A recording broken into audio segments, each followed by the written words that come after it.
Do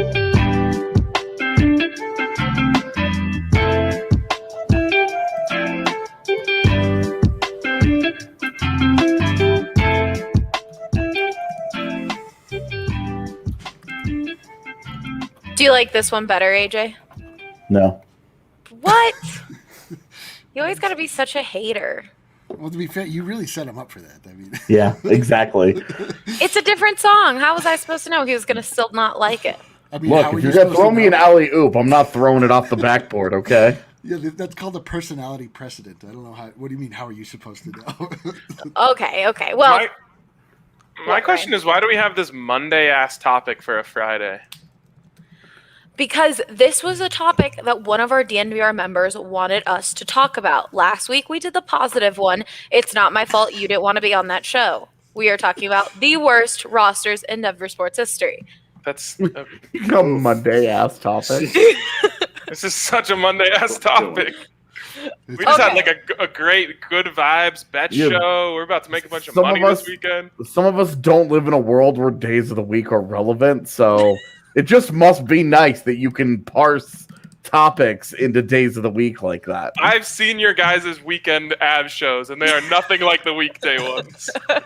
Should have seen the one we just did. Oh, goodness. Okay, before we get started, Green Roads, you probably know by now, but DNVR is a huge supporter of CBD, and Green Roads is a wonderful company. I've been having a hard time sleeping. I don't know what it is, but my mind just won't stop thinking while I'm really tired. And last night I took 2 Green Roads. I think it was the best sleep I've had in a really, really long time. I had their Relax gummies, and normally I've just been taking one of their gummies every day, and it's really helped me just kind of calm down, get ready for the night. I highly recommend them. AJ's been taking them too. They've helped with his migraines. Brian also has enjoyed them. They're a really great product. And like we've talked to you guys before, what we support in the products that we are using, we truly enjoy them, and that's why we recommend them to you guys. Green Roads has over 30,000 5-star reviews. 30,000. You can use that promo code DNVR20 for 20% off your entire purchase. All right, let's get started. Welcome into the Denver Sports Podcast, presented by Breckenridge Brewery. I am your host, Allie Monroy, and with me today, I have got Drew Creasman, D-Line, Eric Wedum, AJ Haefele, and of course, you guys already heard the sassy Ryan Koenigsberg. Happy Monday. Happy Monday. Some people may be listening to this on a Monday, so they will take that from you, Ryan. Ryan Sassenberg. We'll make sure to get your week started on the wrong foot. Oh my God. You are just on one today. We are talking about what is the worst roster in Denver sports history. If you didn't hear our last episode, last Friday, we talked about the best rosters in Denver sports history. It was a really great episode. We talked about how the Nuggets and the Avs might very well be forming those teams in the next few years that'll lead that conversation in the future. And then, of course, we all decided the 2001 Avs represented the best roster in Denver sports history on our panel. Today, we are taking another look at the worst. So I'm going to start off with you, Eric. Since you're a ray of sunshine, let's talk about the Nuggets and one of their worst rosters in Denver sports history. You know what? I really appreciate that intro. I am a ray of sunshine. I don't know why nobody else seems to know. A lot better than Ryan today. He is the gloomy clouds on this Monday for those listening. That's straight Losingberg vibes over there. Unbelievable. And I do, starting off with me seems like the right idea, since the Nuggets are the undisputed, terrible roster champions in the history of Denver. The long... I think Drew might have a dispute. Well, I don't know, man.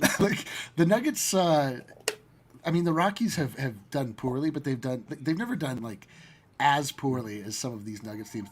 The long deserts that the Nuggets were traveling through for long periods of time were just, as you sort of scroll back and you look at a lot of these rosters that were available in these teams and what they were able to quote unquote accomplish for some of these years, it's rough sledding, man. The obvious answer when you just look at it on paper, the worst roster that the Denver Nuggets have ever fielded was this team from, let's see, make sure I get the year right here, from 1997-98, where the team won 11 games out of I don't know if you know, that wasn't a shortened season. That was a full. 11. So the reason That's I not brought very many, right? Yeah. So the reason I brought this up, I mean, you could just kind of scroll through this roster here. I mean, the sad thing is like you see LaFonso Ellis is on this team, and then We like him. LaFonso Ellis is a good player. The sad thing Danny is Thorsten. yeah, Danny Thornton. Everyone loves Joe Wolf. Bryant Stith. There's a couple like ghost Tony echoes. Battle? You're Exactly. like, that's a name. There's I like haven't there's heard. the worst part is that there's like reverberations of the team that had one of the greatest moments in Nuggets history a few years prior with Dikembe Mutombo, LaFonso Ellis, all these guys that netted that warm feelings photo of Mutombo on the ground holding up the ball because they overcame the number 1 seed Seattle Supersonics. But this is after just a few years later. LaFonso Ellis hurt his knee the next year, and so that team fell apart. Mutombo demanded a trade. This team was actually coached by Bill Hanslick, who now does the in-studio analysis for Altitude, and he's like kind of a goofy, jovial guy. But even just watching him do analysis, you could tell you don't want him in charge of your organization. Oh my God! Of your NBA team. Everybody loves Bill Hanslick. I love it. Listen, no dispute there. I love Bill Hanslick. Mark Stout was the manager of the Colorado Rockies at one point. You'd be a little surprised. Yeah, I don't want my coach necessarily to be a hilarious guy that. You don't want me running your team, basically. So the reason I brought this up is because this graph here represents every red line on here represents a loss, and the length of the line represents the amount that they lost by. You can notice there's quite a few long red lines. So if you look here on where is it? Which is the one I found? March 1st, the Denver Nuggets. These are all 40-point losses. There's a loss here where they didn't just lose a lot of games. Look at this. Look at this. March 1st against Indiana. Denver lost 63-90. And their record at the time 5-53. Oh my God! Yo, big fan of this 111-72 loss to Chicago. 111. Yeah, good memories, fam. If you just look at these, they're all that is 75. crazy. They're all 30-point losses. It seems like they didn't have any guys who could put the ball in the hoop. Yeah. Defend. The defense was okay. A couple Munders in there. Yeah, dude. They're full Munder. They went full Munder all the time. Unfortunately, they themselves registered Ultra and Mega and Google Munders, as we've come to call them, which is when you don't score. 63 points in an NBA basketball thing. I'll have to do a little research to make sure that game wasn't interrupted by an earthquake or maybe there's some sort of terror. Maybe there was something else that happened. Yeah, there has to be some other logical explanation because there's no chance that professional athletes could be that futile. But A different Nuggets team has the record for least points ever scored in a quarter. Really? That was the 2002-2003 team against San Antonio. They scored 3 points in the first quarter. Man, what? Yeah. Wow. They did not. Unfortunately, DraftKings wasn't in our life at that point. Right before I started watching. So this was a bad team, but I have it's difficult for me to talk about this team in great detail because this was the desert of Nuggets fans. I mean, I as a junior high student didn't have the intestinal fortitude to stick with this team when they had fallen. Understandable. So now, I sort of before you ship at this point. Did they not beat the Chicago Bulls this year? I think they may. I have a weird memory of them being. Let's look at the 8 Yeah, wins. I was going to say there's not- only a handful of wins. There's not many data points to have to scroll through here. Let's see. I remember them because it was the Bulls were the best team in the NBA and the Nuggets were the worst team in the NBA, and they That just actually sounds randomly right, but this pulled off a W. I'm not seeing any data Doesn't that look says like Yeah, it. might have been a different year. Revisionist history. Nope. No, that's just the memory of a sixth grader. I want to know why Priest Lauderdale, the 7'4" center out of Central State, wasn't cleaning up. 125. Wait, hold on. 7'4" Priest Lauderdale. on. What a great Can we name. zoom in? to see. Let's you wanna click on that him. Yeah, Tell let's us find more out. about Priest. No, find out. Central This State team- University. Okay, he was wow, he averaged 3.2 points. That Damn, a storied career if I've ever seen one. holy smokes. It's actually kind of amazing that team won 11 games, given they had a 23-game losing streak, and started 2-38. Yeah. How is my guy here going to be 7'4" and average 2 rebounds a game? I gotta think his main skill at basketball was being 7'4". Yeah. I don't know that he had a lot of other skills to offer. Can't move. So this is a terrible team. This is the worst team in Denver history. I don't know if you really dispute it. They have nothing to stand on. The numbers are all against them. Numbers don't lie. But I will say, for my personal displeasure came just a few years ago when the Nuggets have, in this general era, where we had Brian Shaw in the last year of Brian Shaw's tenure. That I was, this is when I was like in this time that I've really been paying attention to the Nuggets, and this was I think what did I say? It was the 2014 season. Yes, you said 2014, 2015. Yeah, so this squad was like pretty the team had completely, they all hated Brian Shaw. It was very evident at that point. He got fired in the middle of the season, replaced by Melvin Hunt. But this was the year that when they were coming out of a huddle near the end of the game, when they were losing to the Utah Jazz, they were picked up on microphone all saying 3, 2, 1, 6 weeks. And the end of the season was 6 weeks. The end of the season was 6 weeks away. And then later on they tried to explain it off like they were talking about something else. It was joyless, but you know what? It taught me that when the times are darkest, that's when you have to dig in, because then you're rewarded with times like we had yesterday when things couldn't look worse. They can always be better. And yesterday, the Nuggets cemented the full comeback from that era. It's no longer 3-2-1 6 weeks. Now it is 3-2-1 championship. Let's go. Yes. That's a good way to end it, Eric. But we did have someone in the comments talk about 2001 being one of the worst years for the Nuggets. Do you remember that one?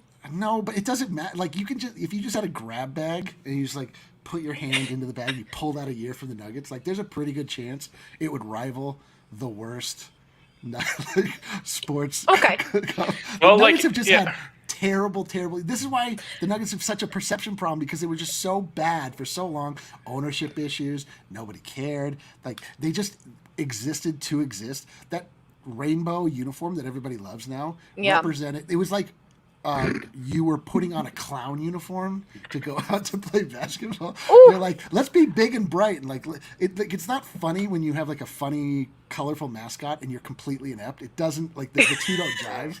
It's like in Step Brothers when he rips ass and the guy's like, oh, the tuxedos suddenly aren't as funny to me. Yeah, totally. Yes. So it's taken a little while for me to like regain my relationship with those rainbow uniforms, because makes sense. But to me, it was like just putting on clown makeup to go watch a basketball game.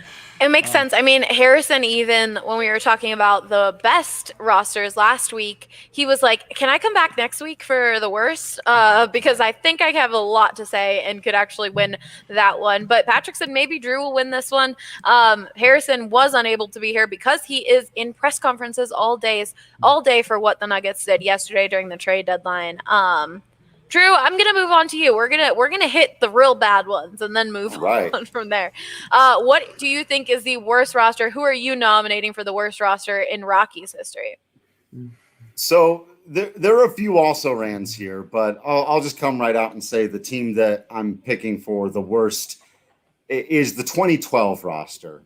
It was close between 2012 and 1993. 93 gets a little bit of a pass for being an expansion roster and, the brand new team, that whole thing. So 2012, you're looking at a team that was just pretty fundamentally bad. They did have one terrible stroke of bad luck by losing Troy Tulowitzki for most of the year. But fundamentally, they were just bad. They do hold the record for most losses in franchise history at 98. After that, there is the that is a lot 2014 of games. Team that lost 96 games. In 2005, they lost 95. In 93, they lost 95. And then a couple of times they've lost 94 games. Did you consider nominating this year's team as the potential one?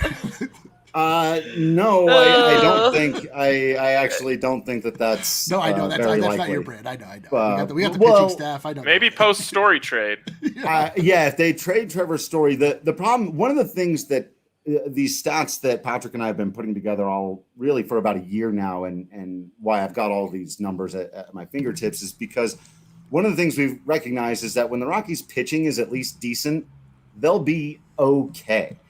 When they're really terrible is what happened in 2012. Because if I were to just read off some of these names on their offense from 2012, Todd Helton, Carlos Gonzalez, Dexter Fowler, Michael Kadire, DJ LeMahieu. Like I said, Troy Tulowitzki only played 47 games. Charlie Blackmon, Jason Giambi was still suiting up a little bit coming off the bench for that team. The problem was the guys who replaced Troy Tulowitzki were Marco Scudero, Chris Nelson, Jordan Pacheco. And really, but no, your problem was this is your starting pitching staff. Jeff Francis at age 31, his last year as a starting pitcher, and he just injuries had ravaged him by that point. He put up a 5.58 ERA. Next most innings, he's the only guy who pitched over 100 innings. Next after him, Alex White. Oh, no. Alex White had the other second guy most in the number of Jason innings. Jennings deal? That's right. He pitched 98 innings to a 5.51 ERA. No, that was the Ubaldo deal, wasn't it? Right. No. Yes. Drew Pomeranz, Alex White, and Wilton Lopez was the other one. Oh, God. Drew Pomeranz, speaking of which, was the next highest innings pitched, 96, with a 4.93 ERA, the best of that group. Then after that, Jeremy Guthrie, remember that whole? Yes. He was the opening day starter, I want to say. Yeah. Yeah, and then he wrecked on his bike, and then it was just all over for him. Yeah. He'd been an all-star with Baltimore, but came over and was just absolutely awful for the Rockies. He wrecked on his bike before opening day, and it just was never the same. Although The poor guy. I don't even know you could say he was never the same. He just was never good. Yeah, I mean, he also sort of famously came out and said, I kind of quit on the Rockies once my stuff wouldn't work at Coors Field. He had a whole, Jeremy Guthrie is one of the worst. Just admitting, I just quit. I was over it. You also had Christian Friedrich picking up a decent number of innings for that Former team. number one pick, right? Yeah, I think he was a first-round pick. Then you had, remember, that was the year that Jamie Moyer, at age 49, made 10 starts for the Colorado Rockies. That was the single worst thing I ever witnessed my Major League Baseball team attempt was to bring back essentially a guy that was older than both of my parents. That was did he get the record for oldest person to ever get a hit, or was it oldest person to get an infield hit? Both of those sound probable. I know he's the oldest pitcher to ever secure a win, and he was 49. He was the oldest to do a lot of things. To do all of the things that happened. It was something. It really was. And if you'll also remember, that was the year the Rockies just started rushing dudes straight from AA and totally ruining their prospect status. Eddie Butler and Juan Nicasio both fell victim to that as they were in search for pitching in 2012. They just threw those guys into the fire, and both of them got burnt up pretty good. The bullpen was actually okay, but the starting pitching was just absolutely miserable. So as much as you're like, hey, some of those position players were pretty good, it's just a reminder that 98 losses will show up if you can't. So we have someone in the comments saying, Purple World Order said, I was at the game in 2012 where he became the oldest pitcher to win a game. There you go. Yeah. Wow, what a time to be alive. I also saw Moyer pitch when he said I also saw him pitch in the minor leagues in 1988. Wow. The best part about the position of pitcher in all of sports is that it literally all you need is just a rubber arm, and then none of the rest of your body has to be athletic in any way, shape, or form. You can be Bartolo Colon. You can be a 49-year-old man that just has a rubber elbow, like a rubber shoulder. Yeah. And then it's great. That's the best part of baseball and sports. Totally. I want to throw one other nugget at everybody just because this is wild to me. The team that's lost not the a Denver Nugget. Second no. Okay. The team that's lost the second most games in franchise history was just 2 years after the 2012 team. The 2014 team lost 96 games. What's wild about that is they have the best team OPS plus. In other words, they have the best offense in Colorado Rockies history. Wow. The 2014 team was the best offense, featuring Justin Morneau, DJ LeMahieu, Troy Tulowitzki, a rookie Nolan Arenado, Corey Dickerson, Charlie Blackmon, Willeen Rosario, their catcher, who hit 13 home runs that year. Cargo was on that team. Kadire was still on that team. Those guys could rake, but they ended up losing 96 games because, again, the pitching status. Wow. De La Rosa, the worst year of his career. Franklin Morales, Jordan Lyles, Tyler Matzik. Oh, Jordan Lyles. Oh, God. Yeah. I didn't really prepare myself for the emotional trauma that this episode was going to cause me. Told you, not a good Friday topic. No, you know what? This is a Monday-ass conversation. No, Yeah. like you said, Eric, it's just making us, look at this upcoming Rocky season, opening days on Thursday, being like, okay, It can't be worse than that, we've most been through likely. a lot. I'm saying that's why when everyone's like, man, this team's going to Knock lose on 100 wood. games. And I'm like, bro, if a team that gave Franklin Morales 115 innings to pitch to a 72 ERA plus didn't lose 100 games, then a team that's running Harman Marquez, Kyle Freeland, John Gray, and Antonio Senzatella out there regularly isn't going to lose 100 games. Like, It's you know how supposed to be- bad you have to be to lose all 100 I know baseball is games. we just need to put a trigger warning on this episode. We really This is- do. It's making you guys are laughing, reminiscing about the old times, remembering how rough some of those moments were. And look at where we are now with the Nuggets and the Avs, the Broncos, like making some moves with George Payton. Like Drew just explained why you shouldn't be thinking that the Rockies are going to lose 100 games. It's not. I'm not saying it's a Friday topic, but you can stop it. One of our members asked for us to talk about this. So This is why we come up with the content. Yeah, right. Can we guess which members? No. That's Yeah, who is all this right, guy? Ryan, come up with the freaking topic then. You are so irritating. Aaron, this guy. in the comments saying Blue Slide Park in the background at Oh, Eric. yeah. Look at me. I'm here Hear for it. kids. Wow. Adam is saying AJ is a big mood right now. I feel like AJ always is big mood right now. I think that might be his new nickname. I think AJ is going to be referred to only as Big Big Moose. I'm good with that. That's dope. It's like Big Moose. Yeah. We'll just be like, mood, when he comes into any room. I can't wait. Big mood. Okay. Big mood. I like it. Before we keep going with the Broncos and the Avs, and we had Justin Michael in here adding his opinion for CSU, maybe we'll add just one buff one in there. I got to tell you guys, being a DNVR member gives you access to asking us questions and letting us think of topics to talk about for this show. Last week was great, just because Ryan's a little salty about having to be on this week's show. Thank you guys for everyone who asks questions in the DNVR Lounge, DNVR Discord. It's so awesome to be able to talk to all of the members when the Buffs games are going on, when the Avs games are going on. It's a great way to just be really one with the community. And then on top of that, you get all of our written content, all of our video content. You get all the podcasts that we host, and then you get member-sized beers here at the DNVR bar, which are twice the size of a regular size beer. And you get all of the DNVR merch that we have. And right now we have a fun new perk for the next 300 members. If you sign up to become an annual DNVR member, not only will you receive a free shirt of your choice from the DNVR Locker, but you will also get a recovery holistic stick from Holistic Wellness. Ooh. Holistic Wellness is all about that CBD product. Like I told you earlier about Green Roads, that's been helping me sleep. But CBD really just depends on what's going on with you. And we're learning all of the new benefits that CBD is giving to people, so definitely check that out. And if you like the Holistic Wellness products, you can go to holisticwellness.com, HOLISTIK wellness.com, and use the promo code DNVR30 to get 30% off of that. And again, when you become a member, you get all that and a free sample of their products. And I have to say, I have 3 shirts in the chamber. Right now. Oh, that's news to me. Up, you'll be able to potentially choose one, unless you don't like them. And another thing that you should consider joining is that we may slander your topic live here on the internet. That's another benefit to being a member. Right. If you're lucky. If you're lucky. Well, but again, that makes you like family. We really treat everyone like family here. Ryan's being a little bit of an annoying bully this afternoon, but it's okay. So Ryan went late on his bet show, and that's why we ran late on coming onto here because, like Austin said, he was just giving out winners on DraftKings Sportsbook. So Ryan, give us a few of your winners for the people on the Denver Sports Podcast. All right. The Nuggets are taking on the Pelicans tonight. The Pelicans just, I don't know, they're kind of messed up. They just kind of like watching Steven Adams get bodied by Nikola Jokic the whole game. They don't send doubles. They just let Steven Adams get pushed around. And Jokic averages 29 points per game when he plays the New Orleans Pelicans.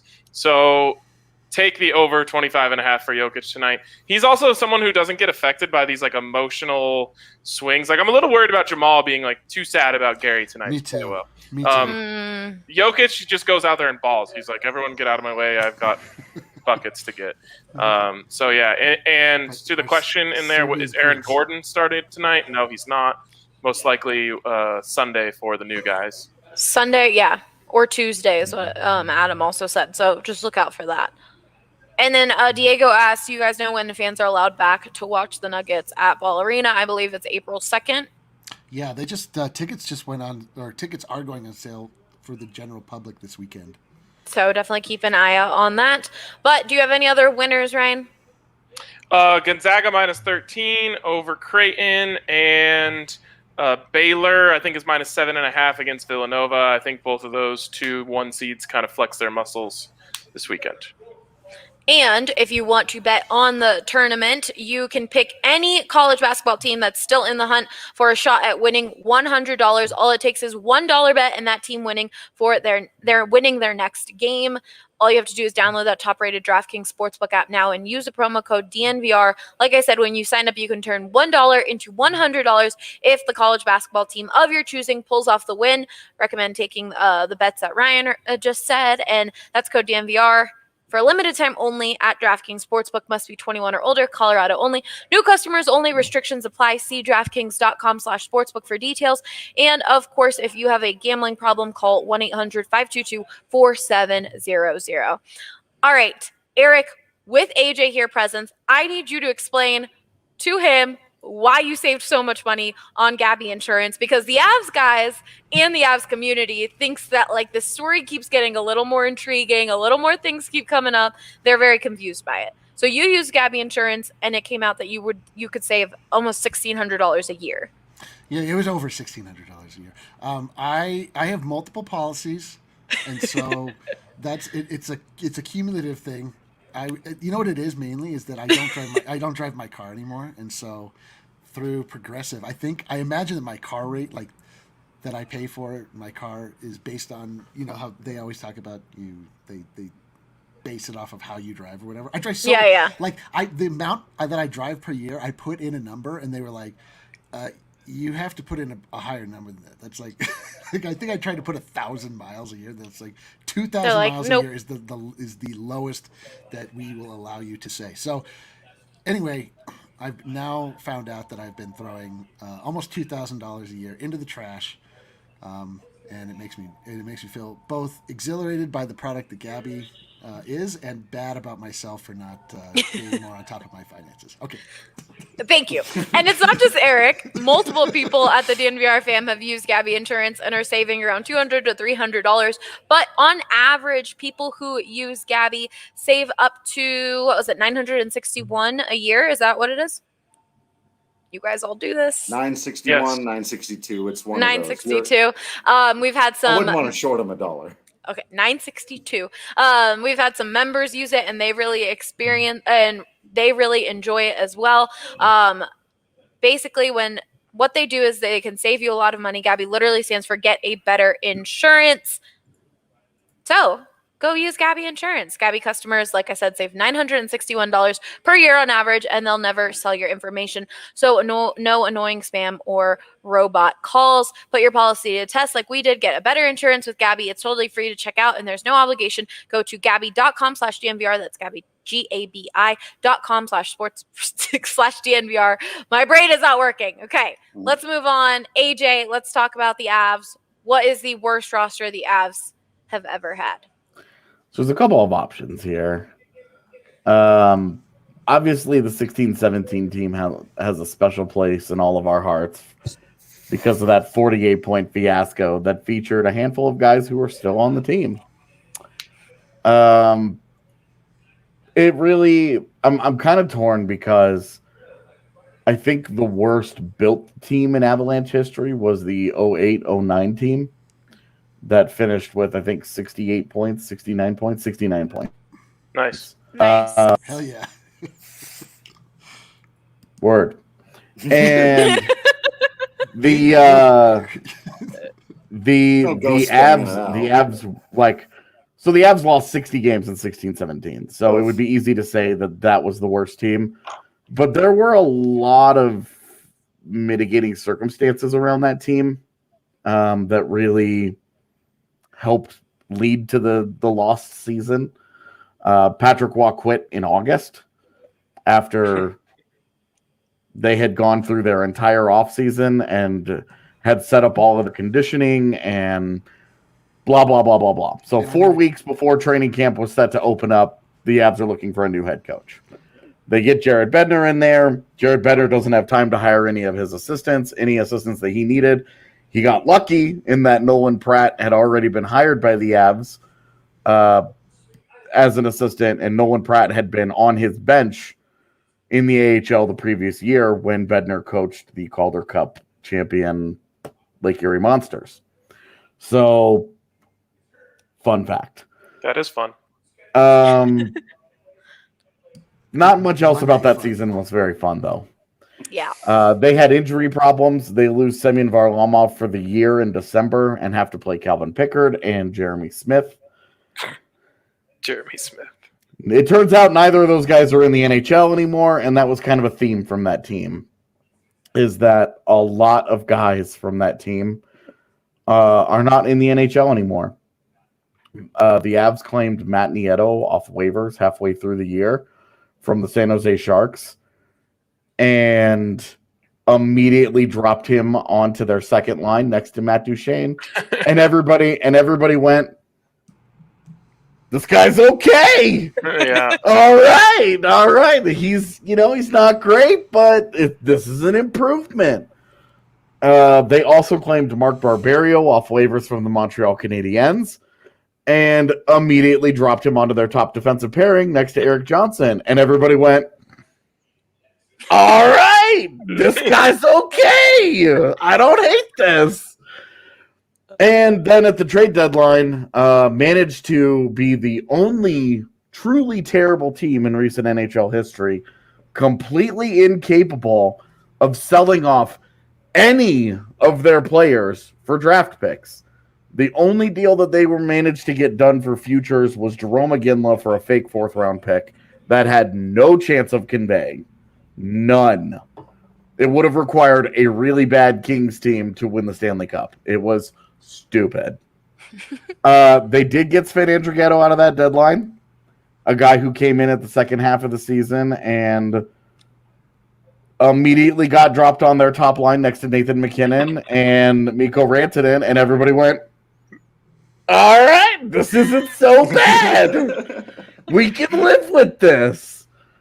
And, he's no longer in the NHL. And actually, I miss Sven. Sven, good luck. I mean, he actually, I think, secured like a 5-year deal over in the KHL. So nice. He's set doing up. Okay. Yeah, he's probably getting paid in a trash bag, but he's got himself some security. So scored a playoff goal, right, against the Preds. Yeah, a game-winning goal, no less. Yeah. But that was the Hamburglar game, though. We don't give Sven that credit. That was guts all over the ice. The Hamburglar game. That was guts all over the place. Yeah. So the 48-point team, I think, is probably the right answer here. Again, they lost 60 games. But they were kind of victim of circumstance. They had some key injuries along the way. They just couldn't handle losing Semyon Varlamov more than anything else. Yeah. Whereas I think the 08-09 team was worse in terms of how it was built. Its goaltenders were Peter Budaj and Andrew Raycroft. Its best defenseman was arguably John Michael Lyles. Maybe an old man Adam Foote. maybe an old man Scott Hannon. Like, it was just a bad roster. Really just not a talented team. But that 16-17 team is definitely... That's the one we all remember, right? Matt Duchene asked to be traded, said, "Oh my God, this is a disaster. I want out of here, please." Okay. Funny enough, none of the other guys that stuck around actually felt that way. So interesting. Yeah. They famously tried to trade Landeskog, and Landeskog went to Sakic and said, "Don't do it. I want to be here, and I want to be part of the solution." And he has been. So take There you that, go. Matt Duchene. You know, Yeah. you know what sickens me about your story is that the team won 22 games, which is double what that Nuggets roster was. Double. The darkest I mean, Your sports play the same. It's just number of different games, right? between I'm every new to the sport. hockey, but Yeah, like to lose 60 games in a hockey season is Yeah. unfathomable. Yeah, it sure Yeah. is. That means you It's- won 22. Yeah, and for what's crazy is like they were the worst team in like modern history. There have been some teams like some expansion teams that were bad. I think the Washington Capitals in their first ever season won like 7 games or something. Wow. It was and it was just a totally different existence. A funny story, Peter McNabb actually was telling me he credits the start of his NHL career to that Caps team because they played in the preseason that year and McNabb scored twice in a preseason game against one of their truly awful goaltenders, and that was the catalyst for him making the team. And if you've ever had a conversation with Peter McNabb, he completely downplays his NHL career and acts like he was the biggest bum to have ever cashed an NHL paycheck. Disregard that the man recorded 800 points in his career. Okay? Like, he had a very, very good NHL career, but he credits that Caps team with helping get his career started because they could not, they did not at the time employ NHL caliber goaltenders. So, fun story. I can't believe that Guts all over the place and the hamburger. That was all so long ago. Like, That was the very next year after the 48-point season. it feels like that was forever ago, and it really was only 4 years. Yeah. It's crazy how much this team like flipped it around after you saw Matt Duchene leave, leadership step up, Gabriel Landeskog, Nathan McKinnon. Like it really was such a game-changing year for them moving forward. You look at like that was the 16-17 Mikko Rantanen's rookie season. Mm-hmm. He had 20 goals and 18 assists, and he was that team's highest goal scorer. Nathan McKinnon had 53 points in 82 games that year. 53 points That's crazy. in what did I say? 82 games? Like, Yep. I don't. You can hear Brandon Spano. He is also freaking out about that because the idea that he would only have 53 points in a full season is ridiculous now. Because the next year he took that jump. You consider right now, I said that Mikko Rantanen had how many? 38 points that season. You know how many points he has today, this season? 39. Yeah. So gives you some perspective on how truly awful that team was. There were nights where I would actually get to the arena and I would still be like setting up the laptop, getting a drink, getting comfortable, saying hi to the scouts, asking them for the haps, and the Avs would be down 2-0. Mm. And that was a rough one. And they didn't come back on anybody. They didn't do anything. The highlight of that year was the night that Nikita Zadorov killed the Winnipeg Jets and looked like he had murdered Mark Scheifele, and Jacob Trouba jumped him from behind. It was a lot of fun. That sounds fun. All right. There you go. There's the Avs. They're 60 still losses. yelling, so I'm just trying to. Do I unmute myself? Mute myself. Oh, we live, pretty close to the bar. I can hear Brandon from our house. Pretty much always. All right, let's move on to some football talk. I will say, if you're being sexist in the comments, I will block you or put you in timeout. So let's behave. It's 2021.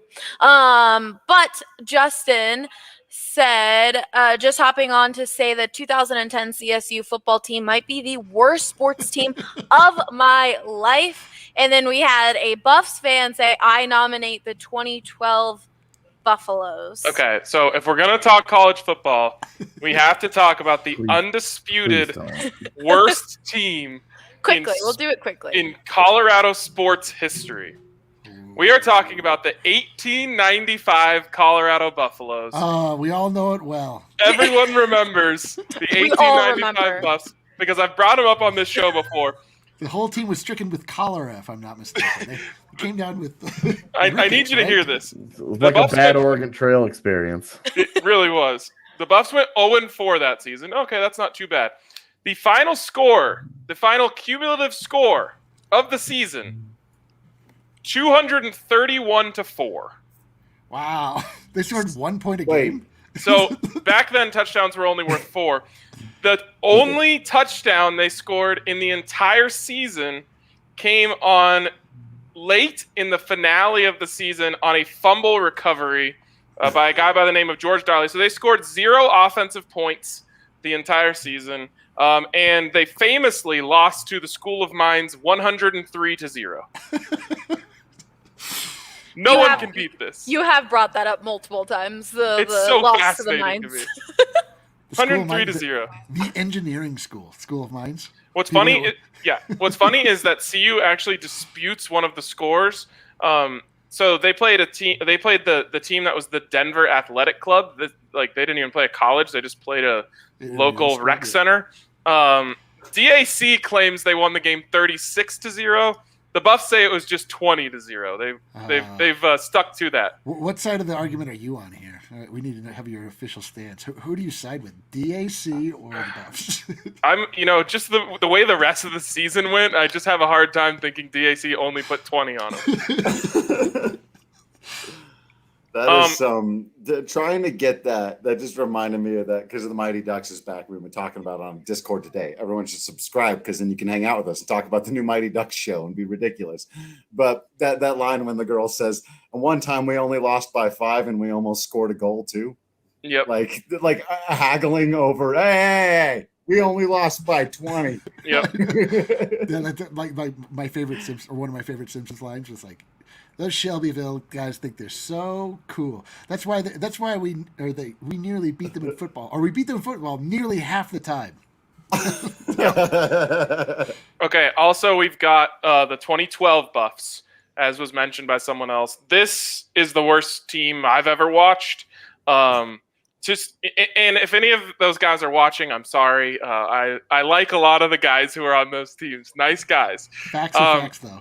But the team leader in passing yards was Jordan Webb. He threw for 1,400 yards. Then there was Nick Hirschman behind him, 589. They tried out 3 different quarterbacks. None of them worked. Hirschman threw 2 touchdowns to 7 interceptions. Connor Wood threw 1 touchdown to 4 interceptions. And then Jordan Webb, who was the eventual main starter, 8 touchdowns, 8 interceptions. The leading rusher on the team ran for 691 yards. The leading receiver on the team caught for 446 yards. It was Nelson Spruce, who turned out to have a great career, but he was a true freshman that year. On the other side of him, my guy, Tyler McCullough, also a freshman. So you had 2 white possession receivers as your 2 main outside starters. It was not working. And, of course, this game was the big mood. Big mood. I got to pull up the score here. This is officially the worst sporting event I've ever watched in my life. The Buffs lost to Fresno effing State, 69-14. Nice. Not nice. I've never seen anything like this. It was 35-0 at the end of the first quarter to Fresno State. Now, Fresno State did have Derek Carr, but this was embarrassing. The week before that, they lost to Sacramento State at home. And then the week before that, they actually lost to CSU, one of the few times in this era that even when the Buffs were at their worst, CSU actually got them this year. They beat Washington State that year. They deserved to go 0-12. they beat Washington State that year on Mike Leach just being an idiot. He kept throwing the ball when they were up like 21 in the fourth quarter. The Buffs pull off a miraculous comeback. I cried after the game. So did John Embry. There's lots of tears. They're gonna lose every game. Yeah, it was quite the relief. But a couple other scores from that season: 42-14, 51-17, 50-6, 70-14 to Oregon, 48-0 to Stanford. Yeah, put up 2 touchdowns on Oregon. That film night. 56-31 to Arizona. I believe this was the game that Kadeem Carey ran for 325 yards on them. 38-3 to Washington. Yeah, so that's the worst team I've ever watched. It's not even close.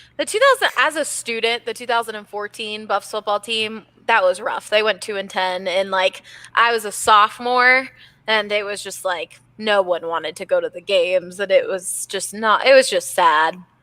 But that was me as a student. I can imagine 2012 being a lot worse. They never had a chance in any game except for the one against Sacramento State, CSU, and the one they won against Washington State. You just thought you had a chance against CSU. I gotta say, this topic has made me very depressed. Okay, well, we got one more Broncos talk real quick. But before we get to that, and then we get to do Who Won the Week, which that's always fun. That'll maybe brighten a smile on your face. But okay, so whether you're looking to refinance your current mortgage or buying a new home, Mike and Virginia will make the process as simple and smooth as possible. You can check out Chevalier Mortgage. I hope I said it right. It's my first time having Chevalier. Is that? Yep. Yeah. Right. You can call Virginia directly at 303-257-6578 or visit www.dnvrmortgage.com. They will help you out. And we've had a lot of members actually go to them too and say that the process was so smooth. Buying a house or refinancing your home can be just like a scary, you don't know what you're going to get process. They make it a lot better. And then visit them at dnvrmortgage.com and enter to win a free DNVR shirt or hat of your choice. When you do so, most importantly, get set up with a free consultation to discuss all of your options. That's dnvrmortgage.com. Mike and Virginia will work tirelessly to find the best loan for your situation. Visit them at dnvrmortgage.com. Like I said, to enter to win a DNVR hat or shirt for free.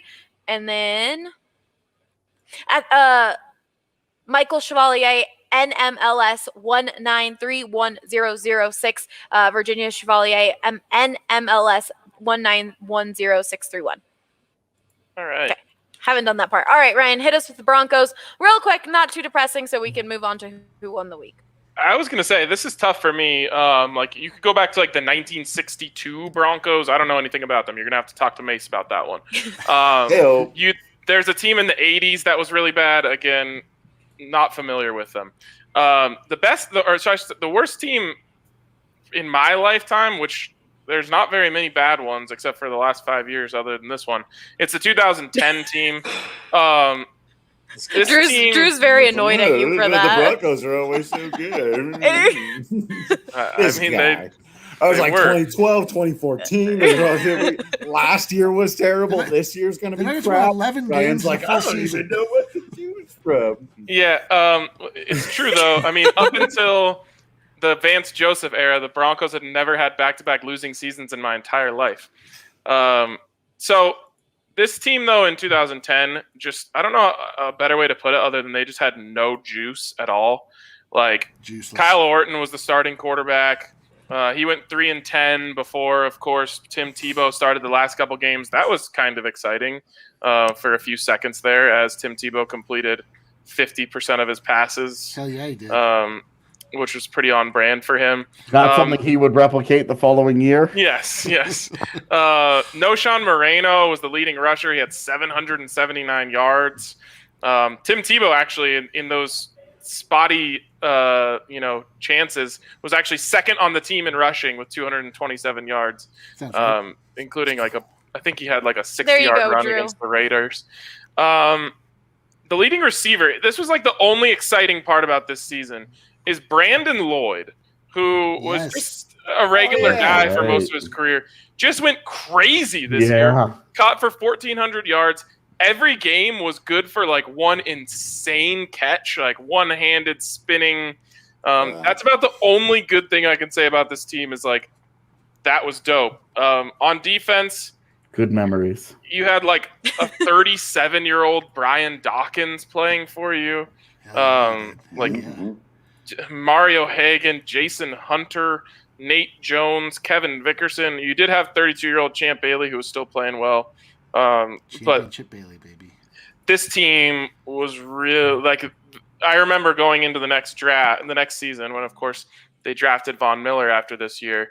But like I remember just like Sports Talk Radio being like the Broncos need to find the starter in like every round of this draft. Like Wow. they have holes everywhere on the team. And I think at least 4 guys that they drafted that next year did start the opener the night. Like they were just desperate for any sort of influx of talent. It was tough to watch. It was really, really tough to watch. All right, and with this depressing Monday version of the show, as everyone has decided, we are going to go into. This. I thought it was great conversation. We're going to move on to who won the week. Should we switch it to who lost the week this week? No. You're just being Who was annoying. the worst? And who was the worst? It really sucks. You're all still listening to this. All right, we're pressing play on the music. Who did the most and who did the least? Who was the dog and who was the beast? Who's in the boat and who's up a creek? Let's see. Who won the week? All right. We are going to look at last week real quick. The Avs won.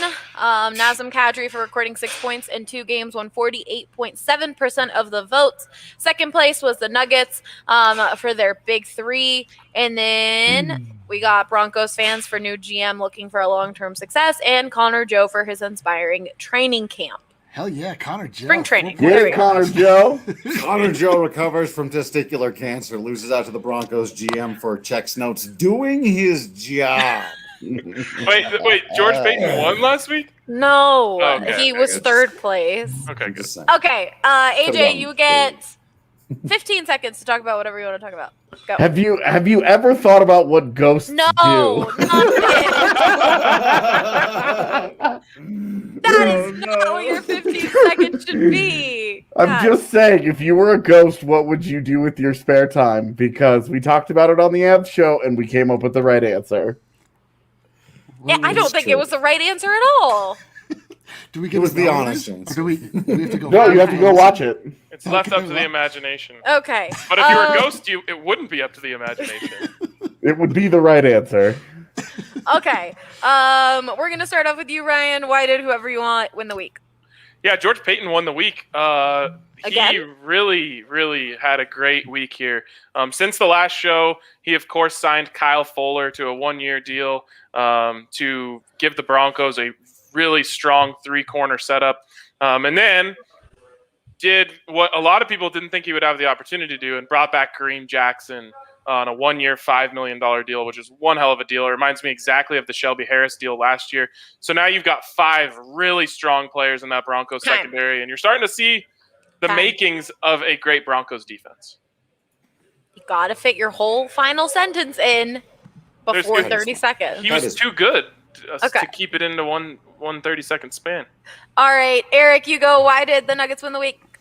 The front office won the week because Tim Connolly, Calvin Booth were finally able to pull off the big trade that has always eluded the Denver Nuggets. They got a bona fide superstar coming back in Aaron Gordon. Yes, it's going to be the core 4. It's going to propel this team to new heights. The Nuggets have always been the bridesmaids, never the bride when it comes to these last-minute trades. They were actually able to do it this time, and it's a beautiful thing. It's a brand new era in Denver, Colorado. The Nuggets are real. Let's go. The Nuggets are real, unlike the ghosts that AJ wants to Yeah, talk not real at all. about. That's All what they right. want you to think. AJ, go. Well, the Avs won the week because they took out their biggest rival in Minnesota in back-to-back games with a combined score of 11-1 and completely dominated and embarrassed them. And then they went into Arizona in a back-to-back and survived a Jonas Johansson start, got 3 or 4 points. And then in the clash of the Titans atop the Western Division, actually absolutely smoked Vegas last night. Won 5-1, tied for the division lead going into the game tomorrow. Easily won the week because they actually did real things. Okay, time. So they got what? 2, 4, 5, 7 out of 8 possible points. Oh, that sounds good. You know, it would have been better. 8 out of 8. All right, Drew, you are next. They could have traded for the core four. Do I still get to Hey. play this game? Yeah. You know what? I Go. he's not. I never get any votes in this thing, but I'm going to nominate Bud Black this week.